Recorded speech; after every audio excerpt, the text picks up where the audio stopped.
ሁላችንም የምንጠብቀው የጸጋን ውርደት ነበረ። ዛሬም ቀኑ ደርሶ ጸጋ ተዋርዳለች። ቤዛና ቹቻ እንዲሁም ሄለን ሆነው ሁሉንም ነገር የያዙትን ቮይስ ሪከርድ ለያሬድ አሰምተውታል። ያሬድ ደግሞ እሱን ሲሰማ ማመን አቅቶት ሄዶ ጸጋን ጉሮሯን አንቆ በጥፊ ደርግሟታል። ይገባታል፣ ይሄም ሲያንሳት ነው። ነገር ግን እያቀረበችው ምክንያት የሚገርምና ሊታመን የማይችል ነገር ነበር ያቀረበችው። ሰላም ሰላም! ውድና የተከበራችሁ የቻናል ቤተሰቦች እንዴት ናችሁ? ደህና ናችሁ? ከኔ ጋር ሁሉም ሰላም ነው።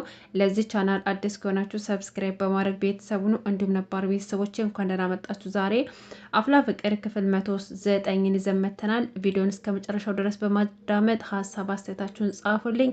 አመሰግናለሁ። እንግዲህ አፍላ ፍቅር በባለፈው ሶስት ጓደኛ ማቾች የጸጋን ውርደት ሊያዋርዱ ለያሬድ ሊያሰሙ ተዘጋጅተው ነበር ያለቀው። ዛሬ ደግሞ ሁሉን ነገር ዝርግፍግፍ አድርገው ነግረውታል ማለት ነው ለያሬድ። ያሬድ ያው ለሱ የመጣበት ዱብዳ ነበር፣ ትልቅ ዱብዳ። አንድ እህቴ ከሚላት ሴት ይሄ ሁሉ ተንኮል አስባለትና ብዙ ከሚወዳቸው ሰዎች አራርቀው ነበረ። ነገር ግን ዛሬ ሁሉንም ነገር ሲሰማው በጣም ግራ ተጋብቶና ደንግጦ ነበረ። ያሬድ እንዴት ይሄን ነገር ሁሉ ሲያውቅ ስታደርጊ አልጠረጠረሽም ወይ ብሎ ሲጠይቃት እሱ ማለት እኮ የአብርሃም በግ ነው ብላ እየተናገረችበትንም ሰማና ማመን አቃተው። ያደረገው ውሳኔ ግን ሮጦ ሄዶ ጸጋን ጉሮሮዋን አንቆ በጥፊ መደርገብ ነበር። በጥፊ ሲመታት ያሬድ እኔን ነው እኔ ላይ ነው እጅህን ያነሳኸው ብላ ስትለው አንቺ ውሻ ምንስ ብትደፍረኝ ነው እኔ ላይ እንደዚህ ነገር የምታደርጉ? እኔ እኮ እንዴት የነበር ማየሽ አምኜሽ ነበር ጸጋ፣ እንዴት እኔ ላይ እንደዚህ ታደርጋለሽ? ለካስ አንቺ ነበርሽ ከዚህ ሁሉ ጀርባ ያለሽው አንቺ ነበርሽ። ያ ሁሉ ነገር ሲነግሩኝ እንኳን አላምን ብዬ እንዴት እንደዚህ ታደርግኛለሽ ብሎ ጉሮሮዋን አነቃት ማለት ነው። ከዛም ቤዛና ቹቻ እንዲሁም ሄለን ተረባርበው ጸጋን ያስለቅቋታል። ከዛም በኋላ ወድጄ ይመስልሃል ይሄን ነገር ሁሉ ያደረግኩት? ለምን ብላችሁ ምክንያቴን አልጠየቃችሁም፣ ሩጣችሁ ግን ፈረዳችሁብኝ። እስከ አንድ ቀን እንኳን ለምንድን ነው እንደዚህ ያደረገችው ብላችሁ እንኳን ጠይቃችሁኝ አታውቁም። እኔ በልጅነቴ ብዙ ስቃይ ያሳለፍኩ ሰው ነኝ። በአባቴ ላይ በሆነው ነገር ምክንያት ነው ይሄን ነገር ያደረኩትና ለሰው ልጅ ጭካኔን ውስጥ ያደረብኝ። ማፍቀር፣ መፈቀር፣ ጓደኝነት ለእኔ ትርጉመ ቢስ የሆነው በአባቴ ላይ ከደረሰው ነገር ተነሳስቼ ነው። አባቴ በሚያምነው ጓደኛው ስራ ንግድ ጀምረው ለዛ ስራ ማስኬጃ ደግሞ የእኛን ቤት አስይዘው ነበር የተበደሩት። አራጣ ተበድረውበት ከዛም በኋላ እንዳጋጣሚ ሆኖ ሲከስሮ የኛ ቤት ተወረሰ። ከዛም በኋላ አባቴም ጓደኛው ተንኮል እንደሰራበት ሲያውቅ ቤት ውስጥ መቶ ራሱን ሳሎን ላይ ሰቅሎ ራሱን አጠፋ። ከዛም በኋላ እናቴም ደግሞ ይሄን ነገር ስታቅ ፓራላይዝድ ሆነችብኝ። አባቴ በሞተ በሁለተኛው አመቱ ደግሞ እናቴም ህይወቱ አለፈ። ከዛም በኋላ ብቻዬን እየተሰቃየሁ ባለሁበት ሰዓት ደግሞ አንድ ጎረቤታችን አንቺ እኮ እንደ ልጄ ነሽ ብሎ እቤቱ ካስጠጋኝ በኋላ እኔ እንከባከብሻለሁ አሳድግሻለሁ ብሎ ከወሰደኝ በኋላ በዛ ሰውዬ ደግሞ ተደፈርኩኝ። ይሄ ሁሉ ስቃይ ያሳለፍኩት እኔ ነኝ። በዚህ ህይወት ምክንያት ነው ዛሬ ላይ ለሰዎች ጥላቻ ያለብኝ፣ ለሰዎች ማዘን የማልፈልገው። ከሰው ይልቅ ገንዘብ ትልቅ ፓወር እንዳለው ያመንኩት ይሄን ነገር ስላሳለፍኩኝ ነው።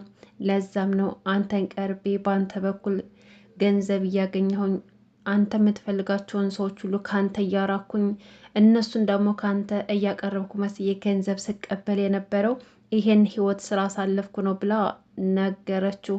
ነገር ግን ያልታሰበ ነገር ነበር የገጠማቸው። እንግዲህ አስናቀች እውነቷን ነው ወይስ ውሸቷን አይታወቅም እስካሁን ድረስ። ነገር ግን እንደዚህ ብላ በእንባ አራጭታቸዋለች ማለት ነው። ያሬድን በጣም ደነገጠ ይሄን ታሪኳን ሲሰማ። እንዲሁም ቤዛና ቹቻም እንዲሁም ሄለን እንባቸው እየፈሰሰ ነበረ። ከዚያስ እያሉ የአስናቀችን ወይም ደግሞ የጸጋን ታሪክ እያዳመጡ ያሉት። እንግዲህ የሰው ልጅ ማናችንም ከጀርባ ባክግራውንዳችን ብዙ ጉዳቶች አሉብን። የራሳችን የሆነ የህይወት ታሪክ አለን። ለሰዎች ልነግራቸው ማንችል፣ ብንነግራቸውም ደግሞ ሊረዱን አይችሉም ብለን በዛ ባሳለፍነው ነገር ደግሞ ውስጣችን ትልቅ ጠባሳ አድሮብን ለሰዎች ጥላቻ የሚያድርብን በቀል። በነገራችን ላይ ለሰው ልጅ በቀል የሰው ልጅ ሳይሆን የፈጣሪ ነው። ማንም ሰው በእኛ ላይ መጥፎ ነገር ቢያደርግ ፈጣሪ ጊዜው ይቆያል እንጂ ጊዜው ይረዝማል እንጂ ፈጣሪ ይበቀላል ማለት ነው። እሱ በሚመጥነው ቅጣት ይቀጠዋል። ነገር ግን አሁን ጸጋ እያደረገች ያለችው በአባቷ ላይ በደረሰው ነገር እና እሷም ደግሞ ሰዎችን አምና ስለተደፈረች ብቻ በሰዎች ላይ በቀል የሰዎችን ህይወት በማበላሸት እና ገንዘብ ከነሱ እየተቀበለች ህይወታቸውን ማበላሸት ስራዬ ብላ ይዘዋለች ማለት ነው። ይሄን ደግሞ እያየ ነው እና በገሃዱ ዓለምን ብዙ ሰዎች እንደዚህ አሉ። ያው እነ ቤዛ ግን በጣም ደንግጠውና ባረጉት ነገርም ተጸጽተው ነበረ። ልጅቱ ጸጋ ሳይኮሎጂ እንደሚያስፈልጋትና ከጎኗ ነው ሁሉን ነገር እንዳረጋጋት ይፈልጋሉ። እሷ ግን ሁለተኛ አጠገቤ እንዳትደርሱ አይናችሁን ማየት አልፈልግም ብላቸው ነው ትታቸው ሄደችው። ያሬድ ሊከተላት ቢፈልግም እሷ ግን እንዳትከተለኝ ካሁን በኋላ አይንህን ማየት አልፈልግም፣ በእኔ ዙሪያ እንዳላይ ይሄን ማታደርግ ከሆነ ግን እኔ ጸጋ እኔን አያድርገኝ፣ የማደርገውን አንተ አታውቅም ብላ ትታው ሄደች። ከዛም በኋላ ትረጋጋ ብለው ሌላ ጊዜ ሊያናግራት ቢሞክርም አሁንም ሁለተኛ አጠገቧ እንዳይደርስና በድጋሚ ያለፈ ህይወቷን እንዳያስታውሷት ማስጠንቀቂያ ሰጠችው። ይሄን ነገር ያደረገው ደግሞ ያሬዲ ቤዛና ቹቻ እንዲሁም ደግሞ ሄለን ሆነው ልከውት ነበረ። ሄለን ደግሞ በስተ መጨረሻም ያሬድን አግኝታ ልታናግረው ፈልጋ አግኝታው ነበረ። ሄለን እንግዲህ መጀመሪያ ላይ ስታወቅ መጥፎ ልጅ እንደሆንክ ነበር ማውቀው። ከዛም በኋላ ቤዛ ጋር በተያዛችሁት እልክ እኔም እጠላህ ነበረ። ነገር ግን የሆነ ክፍተት ተፈጥሮ ቤዛ ጋር አንተን ስቀርብህ መልካም ሰው እንደሆንክ ገባኝ። ከዛም በኋላ አብሬህ በተላመድኩ ቁጥር አንተን ያፈቀርኩህ መሰለኝ አለችው። ያሬድም ደግሞ እና መሰለኝ ማለት ምን ማለት ነው? እናታ ፍቅርኝም ነበር ማለት ነው አላት። አይ እኔ የመሰለኝ ፍቅር ነበር፣ አሁን ላይ ሁኜ ሳስበው ፍቅር ሳይሆን እልህ ነበር የያዘኝ። አንተም ደግሞ እንደማታፈቅረኝ ሰማሁኝ። ስለዚህ እኔ ደግሞ ከማያፈቅረ ሰው ጋር መኖር አልፈልግም አለችው። ያሬድም ደግሞ ይሄን ያለሽ ማን ነው? አቡሻና ያለሽ አላት። ሄለንም እንግዲህ የነገራት ሰው አስፈላጊ እንዳልሆነና ዋናው ነገር እሱ እንደማያፈቅራት እንደሰማችና እንዳወቀች ነው። ስለዚህ ከአሁን በኋላ ራሴ እንደመጣሁ ወደ ህይወትህ እኔ በራሴ ፍቃድ ከህይወትህ ወጥቻለሁኝ፣ የራስን ህይወት መኖር ትችላለህ አለችው። ያሬድም ደግሞ በጣም ተገርሞ ነበር። ሄለን በዚህ አጭር ጊዜ ትቀየርና እሱን ትተዋለች ብሎ ትተወኛለች ብሎ አስቦ ስለማያውቅ በጣም ተገርሞ ነበር። እሺ ሄሉ በቃ ራስሽን ጠብቂ፣ ሰው አትመኝ፣ ራስሽን ጠብቂ አላት። ሄሉም ደግሞ አመሰግናለሁ፣ ለእኔ አታስብ፣ አንተም ደግሞ የራስን ህይወት መኖር ትችላለህ፣ ስለነበረን ቆይታ ከልብ ነው የማመሰግነው፣ ካስቀየምኩም ይቅርታ ብለው ትታው ሄደች። ቅዱስ እንግዲህ ቤዛን እየረበሻት ይገኛል። አሁንም ከቤዛ ጋር ያለው ፍጥጫ እንደቀጠለ ነው። ውጭ ላይ ቁጭ እንዳለ ቤዛ ብቅ ስትል ነይ አንቺ ፌንጣ ነይ ብሎ ጠራት። እኔን ነው አለችው። አዎ አንቺን ነው፣ ነይ እዚህ ቁጭ በይ አላት። እሷም ደግሞ እሱ ጋር ቁጭ እንደማትልና መቀመጥ እንደማትፈልግ ነገረችው። ቁጭ በይ ብሎ ጮኸባት። ቆይ ምንድን ነው የምትፈልገው? ለምን የምትፈልገውን ነገር አትናገርም ስትለው ቁጭ በይና ነው ማወራሽ አላት። ከዛም በኋላ ቁጭ አለች። ባትፈልግም ቁጭ አለች። እሺ ምንድን ነው የምትፈልገው ብላ ስጠይቀው ቆይ ያሬድና አንቺ ምን ሆናችሁ ነው? እሱም እዛ ተክዞ ብቻውን ተቀምጧል፣ አንቺም ደግሞ ከጓደኞችሽ ጋር ድብርት ውስጥ ናችሁ፣ ምን ተፈጥሮ ነው ብሎ ጠየቃት። እሷም ደግሞ አረኛ ምንም አልሆንም፣ ደግሞስ ምንም ነገር ቢኖርም እንኳን ላንተ አልነግርህም አለችው። ቅዱስም ትነግርኛለሽ አላት። አልነግርህም አለችው። ቆይ አንተ ማን ነኝ ብለህ ነው የምታስበው? ማን ስለሆንክ ነው እኔ ላንተ ምነግርህ አለችው። እሱም ደግሞ አይ ምናልባት እኮ ከያሬድ ጋር ተጣልታችሁ እንደሆነ ብዬ ነው አላት። ለምንድን ነው የምንጣላው? ከሱ ጋር አልተጣላንም አለችው። አይ እኔማ እኮ ምናልባት ቺት አድርጎብሽ ከሆነ ብዬ ነው አላት። ደግሞስ ምን ማለት ነው ቺት አድርጎብሽ ማለት? እኔ እና እሱ እኮ የሚደረግበትም አይነት ግንኙነት አይደለንም። አደረገ አላደረገ እኔ ጋር ምን የሚለወጠው ነገር አለ? እኔ እና እሱ ግንኙነት የለን። ምን አገባኝ አለችው። ለምንስ ነው ደግሞ በእኔ ላይ ችት የሚያደርግብኝ? ምንም እኮ ግንኙነት የለንም አለችው። ከዛም በኋላ ቅዱስ እንግዲህ ይሄን ነበር ማወቅ የፈለገው። ያሬድና ቤዛ ግንኙነት አላቸው ወይስ ደግሞ የላቸውም የሚለውን ነገር ማወቅ ነበር የፈለገው። ይህን ደግሞ ቤዛ ሳታውቅ ነገረችው። በቃ አሁን መሄድ ትችያለሽ፣ ማወቅ የምፈልገውን ነገር አውቄያለሁ አላት። ማወቅ ምን አስፈለገ? ቆይ ስለኔና ስለ ያሬድ አንተ ምንድነው ማወቅ የፈለግከው ስትለው፣ እሱም ደግሞ አይ አሁን በጣም ደስ ብሎኛል፣ የያሬድ ቼክ ካልሆንሽ የእኔ ፍቅረኛ ትሆኛለሽ ማለት ነው። የያሬድ ፍቅረኛ ከሆንሽ ደግሞ የእኔ አትሆኝም፣ ነገር ግን የያሬድ ፍቅረኛ ካልሆንሽ የእኔ ፍቅረኛ ትሆኛለሽ አላት። ቤዛም እንግዲህ የሁለታቸውም አይደለሁም፣ ቆይ አንተ ልጅ ያምሃል እንዴ አለችው። እሱም ደግሞ ወደድሽም ጠላሽም የያሬድ ፍቅረኛ ካልሆንሽ የእኔ ፍቅረኛ ትሆኛለሽ ብሏት ጥሏት ሄደ። ቤዛ እንግዲህ ደረቅ ደረቆቹ ናቸው ወደ እሷ የሚሄዱት፣ እሷስ ደረቅ አይደለች። አሁን ደግሞ ከያሬድ የባሰ መቶባታል ማለት ነው። ቅዱስ እየተከታተላት ይገኛል። አይኑ ውስጥም ሳትገባ አልቀረችም፣ ሳይወዳትም አልቀረም፣ እየተከታተላት ነው። እንግዲህ በልህም ተገፋፍቶ ከያሬድም ለመቀማት ይፈልጋል። ያሬድ ደግሞ እንደማትወደው ስለነገረችው በጣም ልቡ ተሰብሮ አሁን ላይ ብቸኛ ሆኖ ይገኛል።